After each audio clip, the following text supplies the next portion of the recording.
Minimal sebulan itu 2 juta ya buat poya-poya. Viral, bocah minta jatah 2 juta per bulan ke capres dipilih. Mau dipakai top up dan jajan. Baru-baru ini viral sosok bocah yang minta jatah 2 juta rupiah per bulan kepada capres yang dipilih.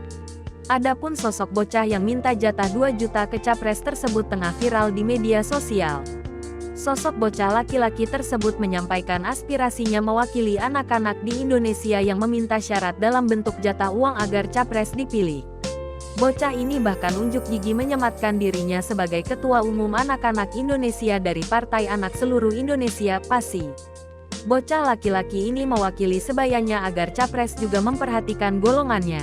Dalam video yang beredar, aksi bocah tersebut mengungkap harapannya untuk para calon presiden atau capres yang jika terpilih jadi Presiden Indonesia pada pemilu 2024 nanti. Ia meminta bantuan kepada capres agar diberikan jatah 2 juta per bulan untuk anak-anak di Indonesia. Namun lucunya, bukan untuk dipakai biaya sekolah. Bantuan 2 juta tersebut ia minta untuk berfoya-foya.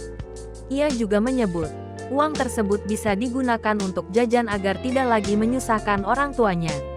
Satu lagi, dia juga mengaku uang tersebut juga akan dia gunakan untuk top up game FF. Bahkan ia menjanjikan jika ada capres yang bisa mewujudkan harapannya itu maka dirinya akan mengajak anak-anak di seluruh Indonesia untuk mendukung dan memilihnya. Minimal sebulan itu 2 juta ya buat poya-poya. Top up FF, beli jajan. Jadinya nggak minta orang tua lagi. Kalau yang bisa memenuhi syarat itu setuju, nanti saya kerahkan anak-anak Indonesia untuk memilih bapak-bapak semua. Dalam video lainnya, aksi bocah laki-laki yang mengaku Ketua Umum Partai Anak Seluruh Indonesia PASI itu kembali muncul dibagikan akun TikTok @postis_8. Kali ini, ia mengajak beberapa teman-temannya sembari membawa kardus bertuliskan aspirasinya. Bocah laki-laki yang belum diketahui namanya itu mengaku belum berkoalisi dengan presiden manapun. Namun, ia mengatakan jika nanti ada janji politik pihaknya berharap presiden itu kelak bisa menjanjikan bantuan untuk anak-anak Indonesia sebagaimana harapannya yang sempat diutarakan sebelumnya.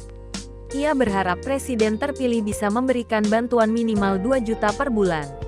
Dengan begitu, ia mewakili partai dari golongannya itu mengaku siap memenangkan. Kini, video aksi bocah laki-laki tersebut sudah ditonton lebih dari 3 juta penayangan di TikTok.